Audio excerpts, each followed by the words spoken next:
السلام علیکم حضور، میرا نام ظافرہ انعام ہے، میرے ڈیڈی کا نام انعام اللہ ہے، میری ممی کا نام شازیہ انعام ہے اور میں تھونٹنی جماعت سے آئی ہوں۔ جی حضور، میرا پہلا سوال ہے کہ سورۃ توبہ کے شروع میں بسم اللہ نہیں پڑھتے ہیں، لیکن میرا سوال ہے کہ اگر سورۃ توبہ کو جب درمیان میں سے پڑھتے ہیں تو بھی بسم اللہ پڑھنی چاہیے یا نہیں پڑھنی چاہیے؟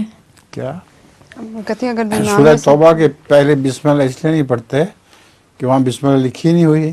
جی قرآن کریم میں 114 صورتیں ہیں، ان میں سے ایک سورہ توبہ ہے جس میں بسم اللہ الرحمن الرحیم نہیں لکھی ہوئی، لیکن ایک دوسری صورت کے اندر حضرت سلیمان کا جو خط تھا ملکہ سبا کے نام، اس میں بسم اللہ الرحمن الرحیم لکھی ہوئی ہے، اس لیے 114 دفعہ پورا ہو جاتا ہے۔